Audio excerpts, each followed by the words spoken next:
Howdy ho, America and points beyond. Who has power and what are they doing with it?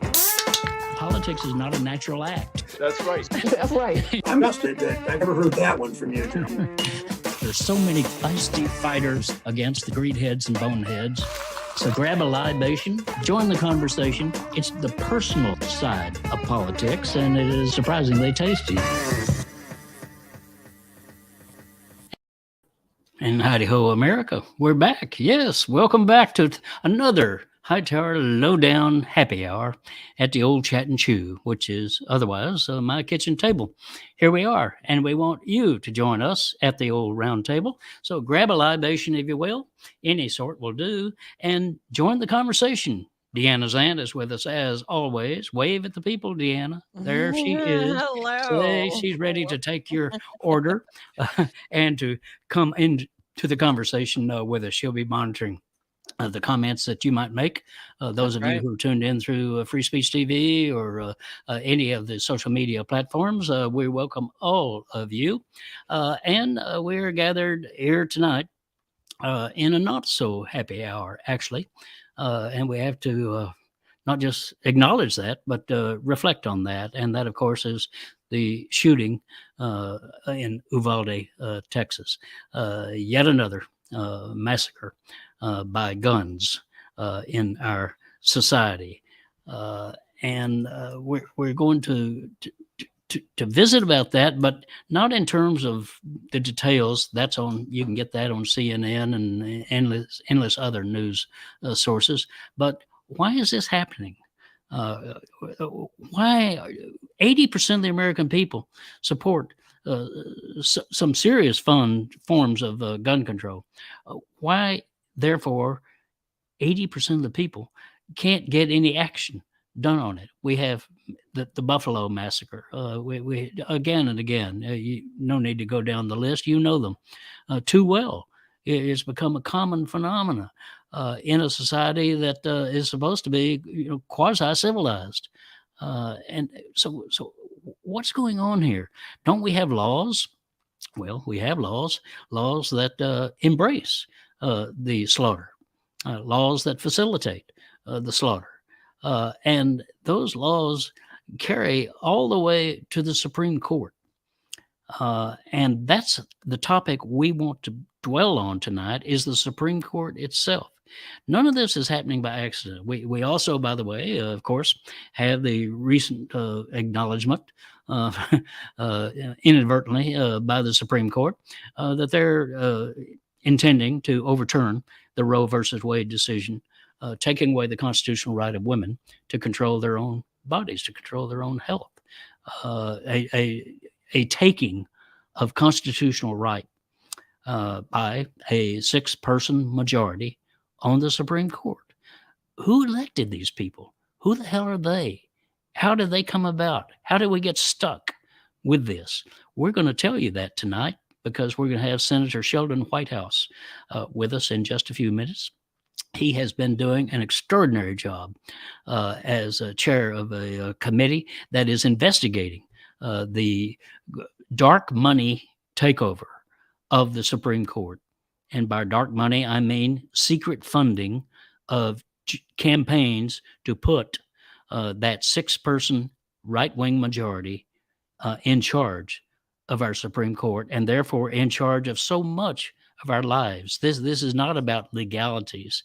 This is not about legal decisions and opinions. This is about how you live, how you work, how you get along, and whether you can get along. And it has been taken over by a cabal, and indeed, dare I say, a coup. Yeah. The right wing likes to talk about, well, there's that conspiracy, the QAnon conspiracy.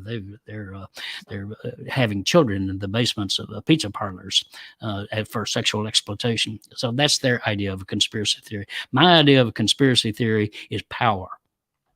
There's a select group of people in this country, a small moneyed minority, particularly corporate money, that have decided that they can rule our country and that they can rule our society, they can rule our economy, they can rule our legal system and our lives and our own decisions over our personal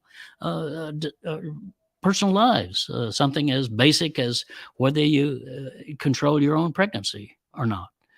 So that is what we're going to address tonight. And Senator Whitehouse is going to be with us again. I'll talk about in a minute about his terrific work. I've got my beer, which I think is appropriate tonight. It's called Buckethead because I think we're in a Buckethead time in our country in which the people with the buckets over their heads are ruling us and ruining us in the process. So we're going to talk about that, and we want to have you join us in the conversation. And we have not only Senator Whitehouse going to be with us, but we have Imani Gandy. I said Gandhi. I want to say Gandhi, but it's Gandy. I grew up on Gandy Street, by the way, Imani, so I don't know if that's yours or not, but there I was in Denison, Texas. Imani Gandy. Imani is senior editor of law and policy at a group called the Rewire News Group, where she covers the courts, Supreme Court and otherwise, and she does a podcast called Boom Lawyered. Imani, thanks for being with us. It's my pleasure. Thanks for having me. Joy to have you. And Imani is coming to us with her own libation. What have you got in your hand there, Imani? I've got a canned margarita. It's a cucumber margarita crafted by Dock Tales, and it's a Colorado brand. So right. They're tasty. Because you're in Colorado. She is coming to us that's from right. Longmont, Colorado. Just up the road from Denver and more up the road from Boulder and more up the road and et cetera. There she is, but she's in the heartland of Colorado. She has her doctorate of law from the University of Virginia School of Law, and she claims to be a recovering attorney. Is that right? Yes, still. It's been a long recovery. It's been about a decade now. Yeah, right.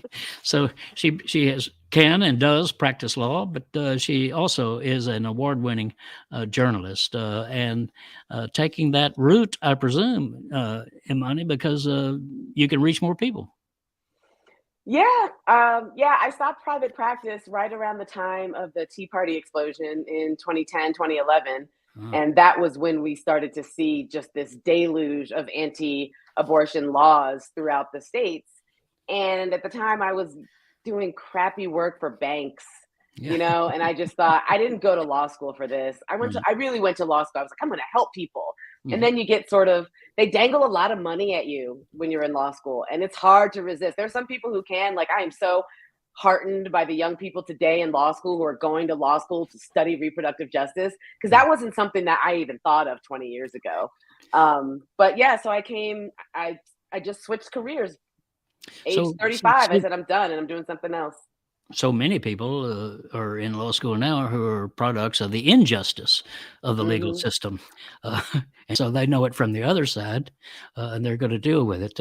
You are, by the way, talking to a person, myself, who studied law for a week and a half at George Washington University in Washington, D.C. And you got out before. I learned all I needed to learn pretty much right, in that week and a half, and moved on to whatever it is I am now. But let's talk about let's start with the court itself. Most people think the Supreme Court. Equal justice under the law. That's on the banner, the granite banner of the temple, as it's called, of justice in Washington, D.C., right there on Capitol Hill. Elevated just a little bit above Congress, by the way. The Supreme Court is the building. And so the assumption is that this is a citadel of justice, of contemplation, of great legal thought. What's happened? What's happened is that there has been a concerted effort over the last, I would say, certainly over the last 20 years, but broadly, there's been a more conservative effort over the last 45 years to capture the courts in order to undermine so-called substantive due process rights and other sorts of civil rights. But substantive due process rights are the sort of, I like to liken them to the rights that you use to form a family, right? So contraception, abortion, parenting, marriage, interracial marriage, same-sex marriage, just anything that deals with the intimate part of your life, privacy, sexual privacy rights.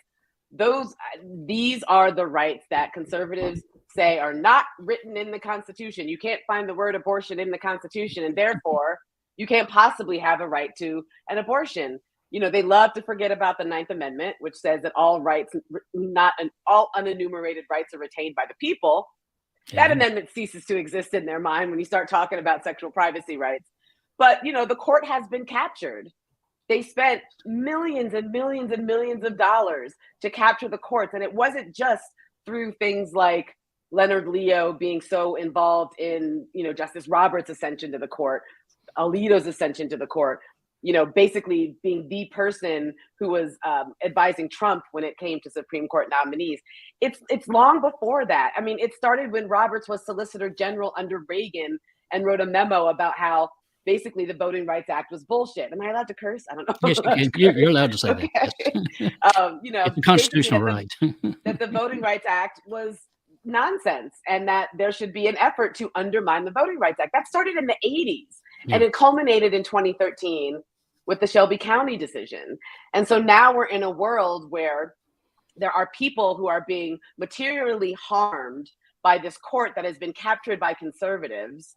And there's nothing that they can really do about it, because in this country, the way that you are supposed to make yourself heard is at the ballot, right? You're supposed to be able to vote in representatives, people who represent your interests. But due to extensive gerrymandering and just outright racist voter suppression, there are people who are just not able to have their voices heard. And that's intentional. Yes. Because if you strip away people's right to vote, then you strip away their ability to elect people who are going to represent them. That shapes Congress in a completely incongruous way, which in turn shapes the judiciary in a completely incongruous way, which in turn shapes the executive. I mean, it's a vicious cycle. And frankly, Democrats and people, progressives, liberals, socialists, wherever you fall on the left end of the scale, we are losing due to things like dark money, due to people like Leonard Leo, who I think we're going to talk about later today, later in the show. So yeah, we're going to get it's a mess out there, Jim.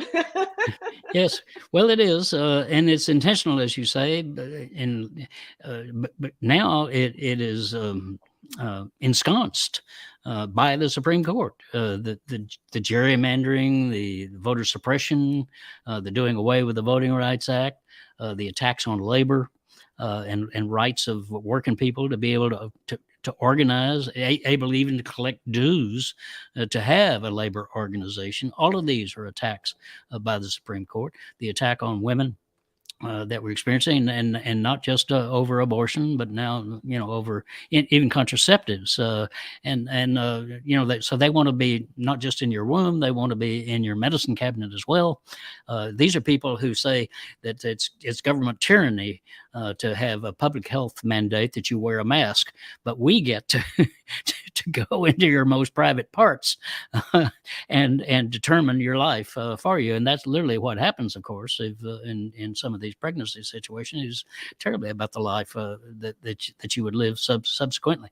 And so who elected these people? And that's what, again, getting back to the court itself, it's the third branch of government. It is the tiniest branch of government. Only 9 people are on the court, and any 5 of those 9 can bring up any lawsuit that they want to bring up to be considered by the court.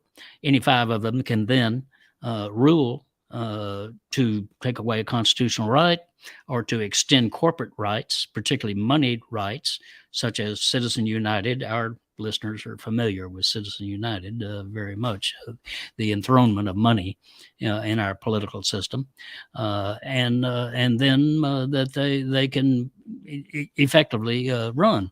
And so that's where we come to this guy named Leonard Leo, whom Imani mentioned. And we want to explore Leonard just a little bit. He's the most powerful person you've never heard of in America, and has attained a status that is unconscionable in our democracy, a status that allows him to do unconscionable things to our democracy. And we've got Senator Whitehouse has been able to join us now.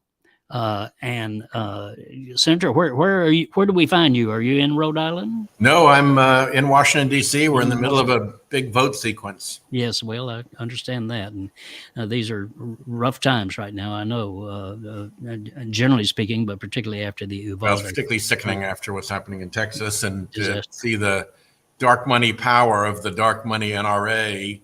Yes.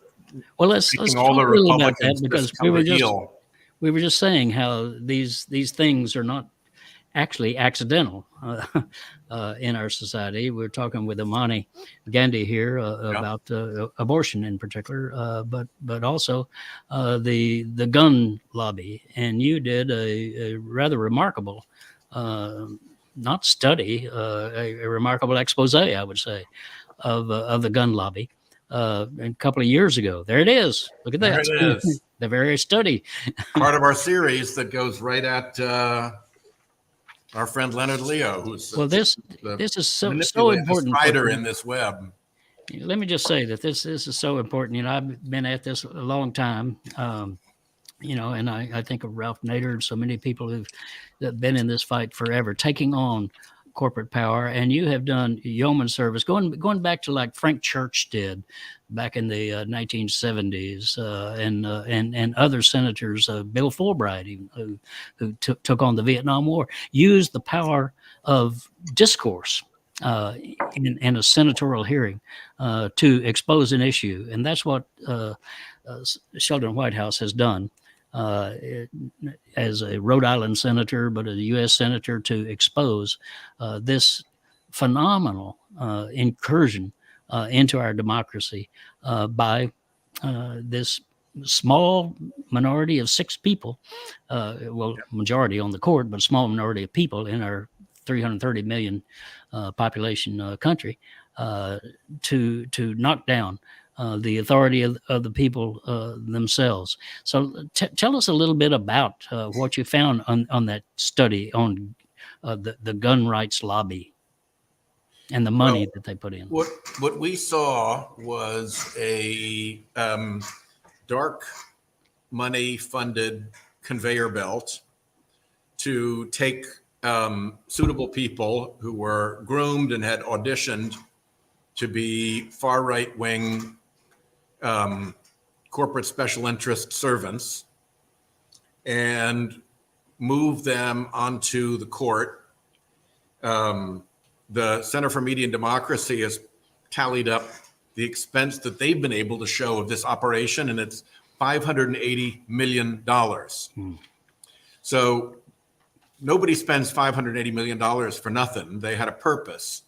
And what they set up was a turnstile at the Federalist Society, controlled by big special interests secretly, who decided who got to get through the turnstile and be a federal judge.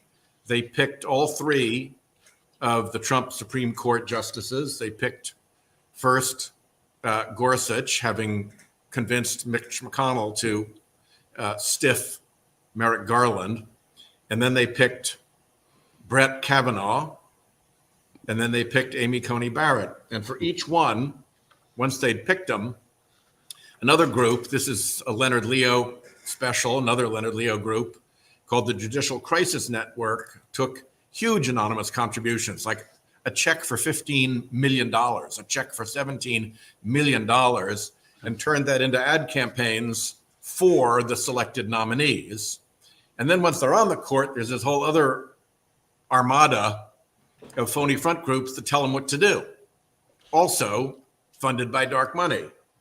And because it's dark money, you don't exactly know who's behind it, but the most logical proposition is that the same people picked the justices, put up the money to run the ad campaigns for their confirmation, and are behind the groups that are telling them what to do. So it's And by it's a dark big money, coordinated operation. by dark money, what the senator is talking about is secret money. Secret money. These Don't are know who gave donors. it. They hide who they are. They claim to give money to charities. Well, they're sort like of this, fake charities. like Yeah. this Judicial Crisis Network and others, and then they disperse money to political campaigns. Yet we as voters don't know who originated that money. For example, Leonard Leo, whom we're talking about, Yep. he weaponized a kind of a quasi-academic group, the Federalist Society, back in the 1990s, to turn it into a right-wing partisan advocate for putting corporate-minded, moneyed-minded justices on all of our courts, but including the Supreme Court. Particularly the Supreme Court. Yes, and as the senator indicated, that included the three Trump appointees, Yep. whom Leonard Leo himself designated Yeah. to the Trump White House that they should nominate.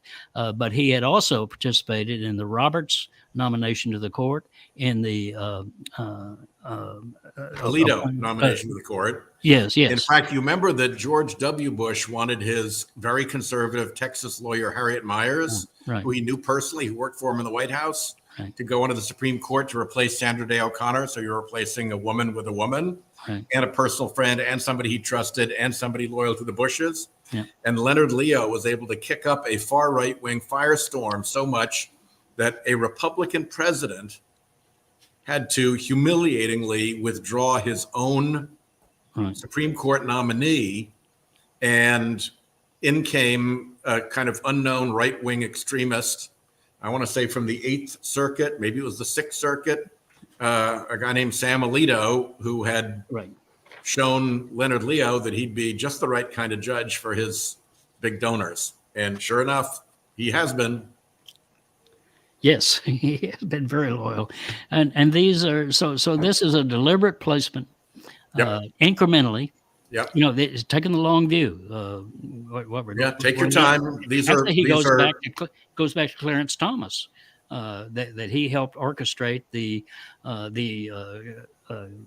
confirmation fight Yeah. for Clarence Thomas under George H.W. Bush, Daddy Bush. So this guy has been at it for a number of years, and he has And Trump become, and everybody admitted that he didn't pick the judges. He just appointed who he was told to pick Yeah. by whoever was operating behind Leonard Leo. Yeah. Leonard Leo is a functionary, yes, and the big donors behind him tell him what to do, and he does it. And Trump was told by them who to pick, and Leonard Leo delivered the names, and he saluted and obeyed and picked them. It's an amazing system that a private, secretive organization would be designated to choose Supreme Court nominees while accepting huge multi-million-dollar anonymous contributions. from such uninterested Americans as Coors Beer, Searle Drugs, Mercer, Wall Street outfit, Scaife, the banking and media outfit, Olin into chemicals and guns, and of course the Koch brothers, the Koch Yeah. family. These are among the families that have put the $530 million into putting their people on the Supreme Court, and Yep. those are the people who are now coming down on us with this gun Yep. this gun reality. You know, people think about this as a conservative court. That's Yeah. what they'd like you to believe. It's not a conservative court. It's a special interest captured court. Right. To think of a model like this, you have to go back to, the 19th century and think of railroad commissions that the railroad industry took over so they could set high rates because it was all their friends who were making the decisions for them. Or you got to go back to the Minerals Management Service that was taking bribes and letting the fossil fuel industry do whatever it wanted in the Gulf until the Deepwater Horizon exploded and all those men were killed because you had a captured regulatory agency. That's what this is. This is the capture of a court by special interest. It has nothing to do with being conservative. Yes, we've and And again, well, all right, let me back up a little bit. So this is an enormously powerful third branch of government with basically 9 people making the decisions, and they make them in secret. They can conspire with each other or with anybody they want to. They do not have to tell us why they rendered these decisions. It is a complete autocracy. Yep, and it's the only group of 9 judges in the entire federal system that are not under any kind of a ethics code and don't have any kind of ethics enforcement or anywhere to complain to if they seem to be in flagrant violation of the ethics rules that apply to the rest of the federal judges in the country. And so that's where we're getting these decisions on abortion, for example, that the at least 2/3, if not more, of the American people are against what the Supreme Court is about to do. We get it on guns, where 80% of the American people support some strong elements of gun control. And yet, and we get it on politics, where they Citizens let loose United, gerrymandering, let loose unlimited money, let loose anonymous unlimited money. And it looks like recently they've just created a constitutional right to unlimited anonymous political money and made the anonymity a constitutional right. It is the creation of a plutocracy over our democracy. That's what these people are actually doing. They would love it. I just find it fascinating that they can create this new right just out of whole cloth. Whatever happened to originalism and textualism? Right, you're right. Well, they say abortion is not a word that can be found in the Constitution. Right. Neither is corporation. Corporation, there you go. And yet the Republican justices on the Supreme Court have spent several decades carefully building political rights for corporations that the founding fathers would be horrified by, that were never expected in the Federalist Papers or the constitutional debates, that have no place in the Constitution. And they not only first let him into our politics, and they let him into our politics with unlimited money, and now they're letting him into our politics anonymously with unlimited money. And that's originalists? Give me a break. Yeah, originalism. Well, I'll just do one little rundown that I got from Whitehouse's work, and that is in 2017, this Leonard Leo guy he created 3 new of these secret funds that the center refers to as dark money. He has a great phrase, by the way. He says, "Money talks, dark money whispers," and that's exactly right. And in their whispering, they're taking our rights away. So Leo created these 3 entities that were called charities, meaning they did not have to disclose where the money actually came from. And he took $24 million for one of his funds called the BH Fund. The BH Fund then gave $1 million to another of his groups called America Engaged. America Engaged then gave $1 million in 2017 to the NRA, and the NRA then spent $1 million to help put Neil Gorsuch on the Supreme Court, their selected nominee. That's how the Washington merry-go-round goes around, and how we get twisted up in it. Now, Imani, you're out there. You want to have even more fun? I can take you through another fine little mess. All right. So this is Leonard Leo's little operation. He's got 3 companies called CRC that do strategies, public relations, and advisors. That's where the money comes to him. And that's where some of the big money goes in. And, they're all kind of off the books. And then the rest of the bug is 501c3 and 501c4. They twin them. They take a 501c3 tax deductible and a 501c4 semi-political, and they put them together. And so there's 85 on a Concord fund, and each one of them has 3 legs, these other corporations, which are called fictitious names under Virginia corporate law. Each one is a fictitious name. So here, Judicial Crisis Network is a fictitious name of the Concord Fund. Judicial Crisis Network is the group that was spending all that money for first Gorsuch, then Kavanaugh, then Barrett. So the group that was spending all that money wasn't even a real group. It was the fictitious name of another group that is actually a front group that hides its donors. So the whole thing is just it's a mess. And also on your little whiteboard, CRC Public Relations. That's the group that was responsible for attacking Christine Blasey Ford. They were activated to go hard for Brett Kavanaugh. Right. So I mean, they've got their fingers in the pies in all respects when it comes to confirmation hearings, when it comes to deciding who's going to be on the court, when it comes to literally telling them what to do and how to act. The problem with the court right now is not that there are conservatives on it. No. It's that there are conservatives who are taught and bred from law school to think the exact same way. There's no diversity of thought.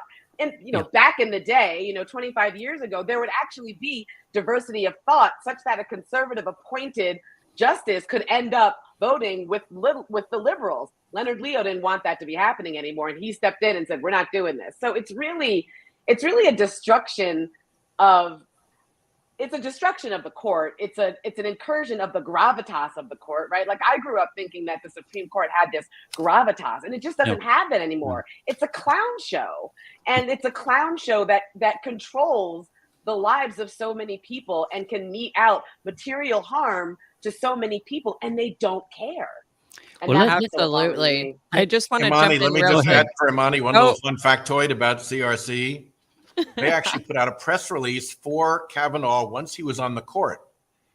Oh dear! After an oral argument, touting what he had said. Well, I mean, that's embarrassing. That's embarrassing when you have a PR group that has to out your opinions because your opinions are crap. This is a merry-go-round that makes us all dizzy. DZ, we got clown some show merry-go-round. Yeah. Holy cow! Our comments are on fire tonight. So thank you both, Imani and Senator Whitehouse, for being here. The people are really into this issue, and I have to say, as a kind of everyday person, sometimes I'm like, Supreme Court, blah blah blah, and like something interesting happens, like whatever. But people are really hot on this issue. So, Senator, I know that you have to go pretty soon. We have votes on the floor. I've got to keep cycling back to the floor. Yes, I hear from your staffers that you're headed back to the floor. But if you want to answer one question before you go, it's what can everyday people do about this? How can we change this? Yes. You've got to rally around groups so your voice is amplified, and you've got to focus on the problem of dark political money, whether it's packing the court or whether it's doing voter suppression or whether it's intimidating Republicans into being able to do anything about guns because of the NRA's clout. Issue after issue is driven by dark money. And we're going to take up in the Senate and in the House this year the Disclose Act, which would require contributions over $10,000 to be out in the light of day. And when you put the light of day on these cockroaches, they will scuttle. Let me just inject here that this is where we need to be talking about what we're going to do about this. And the good news is that while this is an enormously powerful, tiny third branch of government, it is enormously vulnerable to politics because they have no credibility. They have no army. They have no taxing authority. They cannot make us do these things. What they rule on abortion, what they rule on guns, we do not have to accept it. We can rebel against it. And Jim, and Imani and Dina, I'm signing off. Thanks so much. All right. Thank you. Thank you, Senator. Because that is, Imani, that is what I think our hope is. What you're doing is this grassroots work out there to, one, let people know that there is this thing called the Supreme Court that's running roughshod over us, but two, that we can actually do something about it and that we can take it on. What do you say? I think you're absolutely right. And I think that, further to what Senator Whitehouse said, Democrats have been slow, I think, to focus on the courts in the way that I think that they should have been. And that's it's happened, it's passed. We can move on from that, but moving forward means that that Democrats, and particularly Democratic voters, who I understand right now feel demoralized because of various issues that they feel are not being addressed. But I know in my work, when it comes to abortion rights, I'm probably not going to see a change for the good in my lifetime, but I'm fighting the long fight, right? This is a generational fight. And so I would encourage people who feel like, do I really want to go vote for these clowns in the midterms? Like, yeah, you do, actually, because it's not just about, it's not just about the gains that you make in a 2-year period between when a president is inaugurated and when you have to face the midterms. I mean, we know that the incumbent usually loses the House during the midterms. I mean, it happened with Bush in 2006, happened with Obama 2010. So we're already, Democrats are already up against, historical circumstances. But it's a long fight. I mean, it's a long fight. It's a generational fight. And more than that, it's a fight that directly affects people that right? There are people in Texas, trans people in Texas, who I know who are leaving Texas, leaving the home that they've known for their entire lives because they no longer feel safe there, right? And perhaps by going out and voting for Democrats in Texas, then you can vote in people who are going to undo all of these anti-trans laws that have been propped up. And you can undo these bananas bounty hunter abortion laws where they have citizens snitching on one another for $10,000. I mean, it's very hard to remain motivated when we're up against what we're up against, but it's so critical for people to do so. By the same token, however, I think it's very critical for people to hold their representatives' feet to the fire. Far too often, I think people, because they have lives and they have things to do, they have kids to feed and jobs to go to, they vote and they think, I voted and that should be enough. These people should be doing what we sent them to do.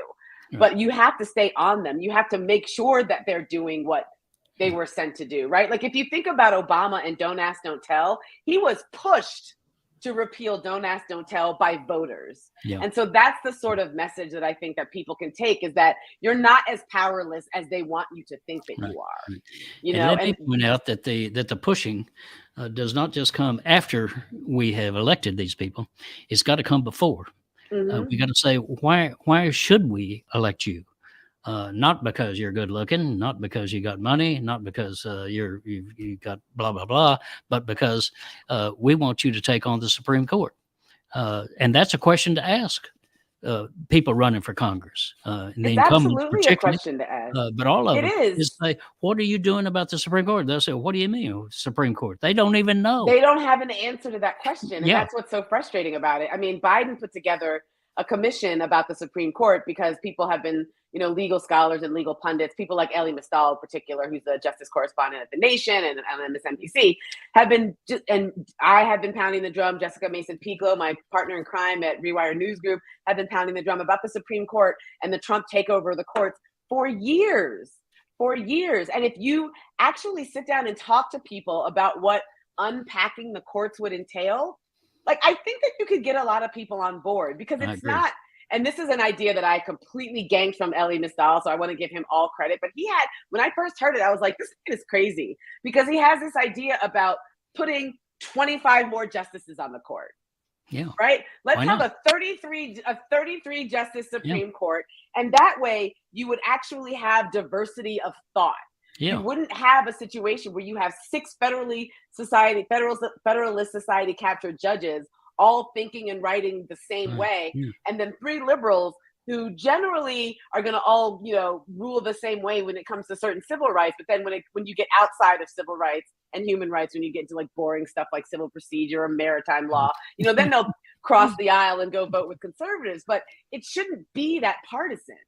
Like, it's not supposed to be that partisan. And I think the way to make it unpartisan in a way that would also appeal to Republicans, because let's face it, if you're talking about unpacking the courts, you're going to have to do it in a way that people like Mitch McConnell would be like, yeah, maybe that's not such a bad idea.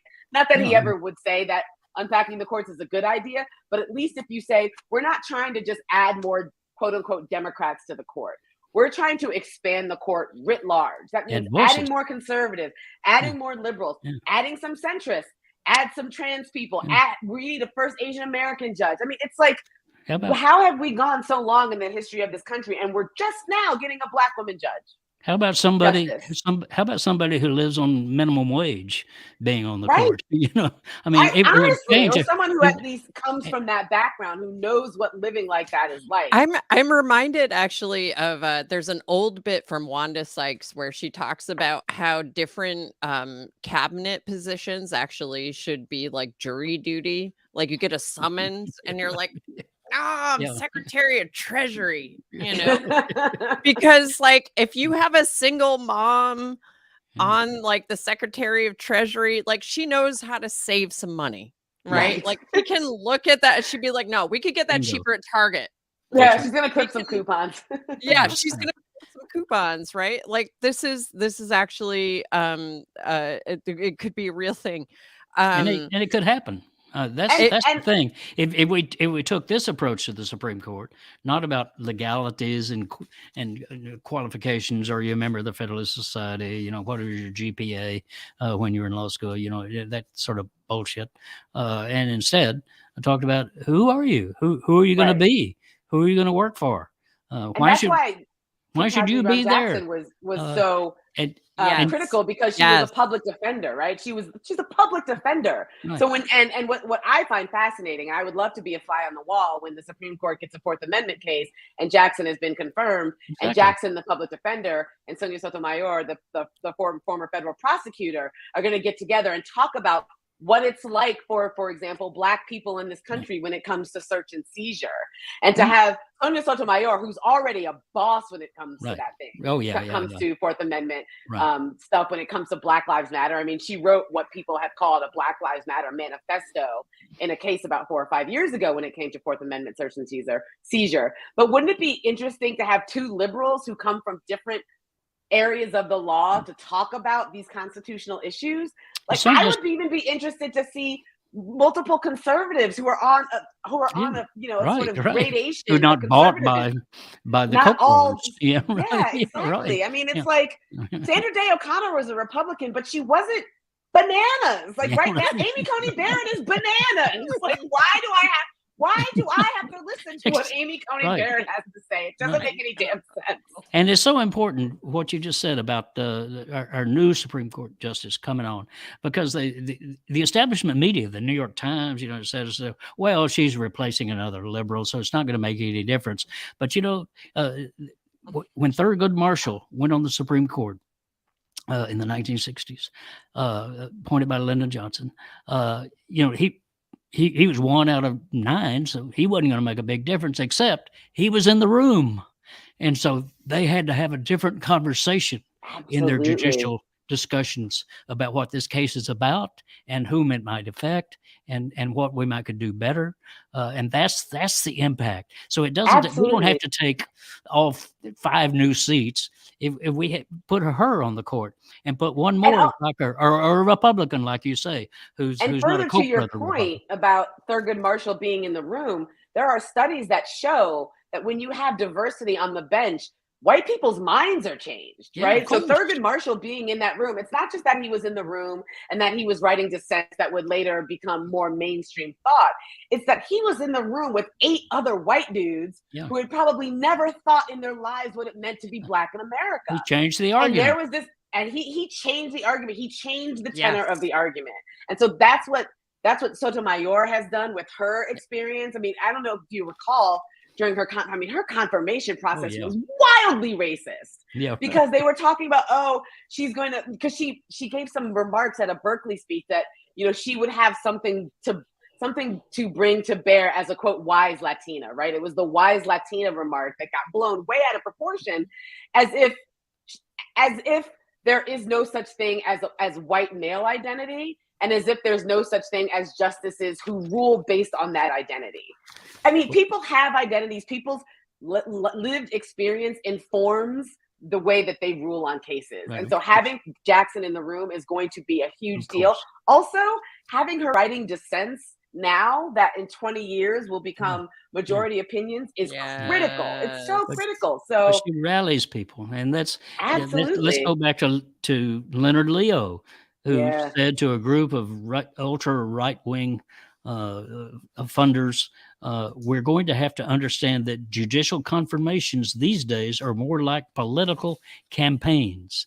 And that means all the evil of political campaigns: money, domination, distortion of reality, attacking your opponent, et cetera, et cetera. So you could not think of a worse model for how to choose a Supreme Court justice than that, to turn it into a political campaign. Rather, turn it into a campaign about justice, about rightness, Wouldn't that about be nice? fairness, which is what we stand for. And the Supreme Court, I think, Ostensibly. was created to assure some level of that. At the time, it didn't have much in it. I mean, But I had would the push back on possibility that of a little bit because, as a Black woman, I would say that the Supreme Court didn't necessarily have my rights and interests at the beginning of the founding of this country, at the time. which is the reason why originalism is such nonsense, Right. Because if you think about the diversity in this country, if you think about trans rights and lesbian and gay rights and bisexual rights, and if you think about, Black Lives Matter, and you think about immigration, these are all issues that the land-owning white folks in 1770, whatever, did not really have to think about. They weren't thinking about what's it going to be like if a trans person needs to use a bathroom, or what's it going to be like if the police are gunning down Black people at a rate far disproportionate to white people. So the idea that that I, as a Black person, have to base my constitutional jurisprudence on something that white slave owners said 200 years ago is disgusting to me. It's actually really gross to me. Well, and I'm going to credit him again, Elie Mystal, his new book. I honestly feel like his book gave me not the right. I just want to jump in. You want to give me things that I can put up on the screen? Elie Mystal? Oh yeah, Elie Mystal, ELIEMYSTAL. His book is called Allow Me to Retort. And it's a Black guy's guide to the Constitution. And he, right out of the gate, he says, the Constitution is trash. And I read that and I was like, you know what? He's right. It is trash. It wasn't built for women. It wasn't built for Black and brown people. We can envision a society that is more just than the one slave owners decided to build. And I would just really like to point it out, in the interest of coalition building here, is it was not built for white people who didn't own land. Exactly. Exactly. I mean, we have a coalition possibility here. That is huge. That is the vast majority. Poor white folks, poor Black folks, poor Americans should be banding together, and they're being purposely driven apart by conservatives who are preying on the fears of poor white folks in a lot of respects. And that's what's really sad. That's happening today. Yeah, it's sad and it's destructive. You mentioned something else, Imani, earlier on, and that was that that Democrats in the Congress are a little mild in considering judicial appointees. They are playing patty cake politics with people who are playing advanced chess, and those Leonard Leo people, and the people who fund them, most importantly, because it's not Leonard Leo. It's the Koch brothers. It's the Mercers. It's the Coors. It's those interests who want to turn our country back to what's called the Lochner era in our country, which ran from about 1900 to 1940, right in that period there. And the Lochner era was what? Imani, tell us about that. It's a concept in judicial history that is completely contradictory to what America is, and they want to take us back to it. What was it? I would disagree that they want to take us back to it, because generally the Lochner era is universally reviled by legal scholars. So Lochner v. New York was a case in which the Supreme Court struck down, let me get this right, the Supreme Court struck down a law that New York had passed that regulated a labor law that regulated the minimum hours that bakers could work, right? And so the Supreme Court struck down this pro-labor law, basically inventing a quote unquote right to contract. They said that there was a right to contract that was inherent in the Constitution, and that by telling workers that they couldn't work more than a certain number of hours, they were infringing on that worker's right to contract. I mean, that's ridiculous. We all know that's ridiculous, because when it comes to employee-employer power imbalances, there's no way that a baker in New York was working 15 hours a day because they really needed to. It was because they weren't making enough money and because they were working for crappy employers. And we're there again. And right. that's my point. It may not be advocated by legal scholars, but it is advocated by Leonard Leo. It's advocated by Supreme Court justices who sit there right now. It's advocated that we should go back to that period when people don't have power, but corporations have the power, and money has the power to rule economically, socially, culturally, across the board, that they are an elite that have a privileged position, and therefore that they should have a privileged control of the society. And what's interesting about that is that you're right about their desire to go back to that form of Lochner, where workers be damned, corporate interests ruled the day. Yeah. But what's interesting about Lochner is that the court created out of whole cloth, people who revile that case say, this right to contract. And so conservatives will make a connection between the Lochner case and the so-called substantive due process rights that also are not written down in the Constitution. The right to abortion, the right to contraception, same-sex marriage. All of these rights are sort of likened to that Lochner era because conservatives view it as the court inventing constitutional rights that aren't there. But again, we go back to what I was saying at the beginning of the show, which is the Ninth Amendment exists.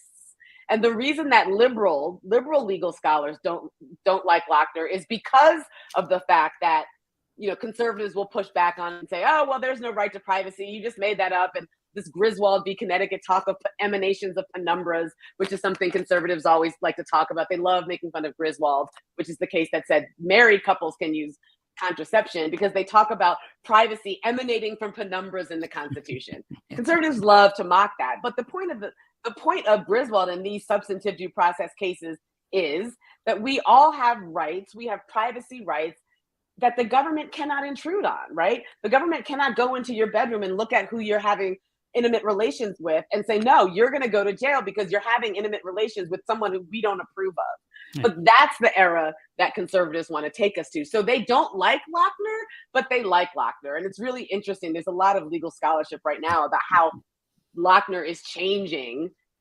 Who wants to talk about Lochner? I mean, this is like the worst conversation from first year con law and law school, but it really is interesting in the ways I don't want to talk about the legality of it, but I want to talk about the reality of the hypocrisy. Right. The reality of it is the fact that they want to take us back to a period when a tiny elite run the country. They've already taken us quite a ways back to that. Absolutely. And that's my basic message, is that this is not about law.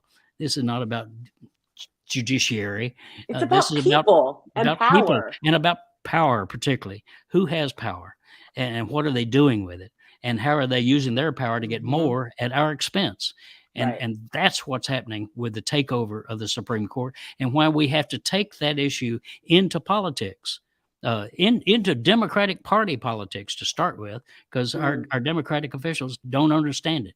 They don't know that this is going on. And quite frankly, just, I know your listeners love like action, like what can we do? Yeah. It's not, the Judicial Crisis Network, which Senator White, I almost said Senator Whiteboard. I really do call him Senator Whiteboard, but Senator Whitehouse. I love the whiteboards. But, Senator Whitehouse was talking about the Judicial Crisis Network. They're not just active on the federal level. They're also active on the state level. Right. And there are some states. Texas is a state where your judges are elected. Your state judges are elected. Yeah. And when it comes to issues like trans rights and abortion rights, with the federal government is crapping the bed on, those lawsuits are going to be filed in state court. So it matters who's sitting on the state court bench. And so that's something that your listeners can do. Yeah. If they're in Texas, I'm telling you, you elect your judges. For the rest of you, wherever you live, just Google it right now. Find out if your state elects judges or if the governor appoints them. Right. Because if your state judges are elected, you can get involved at the local level. That's really important at a time when the federal courts are captured. Exactly. And not just those rights, but labor rights, consumer rights, every right that you have is in the hands of these people. Nobody even knows their names. and they're making these decisions. So we've got to know their Absolutely name, right. and we've got to take them into politics. And that's the way you take power back, not just voting, but putting an agenda forward and voting on that agenda, not a And getting personality. involved locally. Like, so much of Totally. politics is local. Yes. Particularly with the courts. State courts are going to become so important when it comes to, the rights of marginalized people. And That's absolutely the right. best thing, if you live in a state Rights that of all elects people, judges, the best thing you really. can do is inform other voters, right? Because I Yeah. mean, election of judges, that's the thing you look at when you're in the voting booth, and at the end you're like, oh crap, I didn't do any of this research. So you're just sort of ticking off names. Make sure you do that research in advance. Yeah. Even if it's just only vote for public defenders. You know what I mean? Even and get that with would people- change the balance. And get with people before that election and go over who these people are that are Yeah. here are the elections that actually going to matter in your life.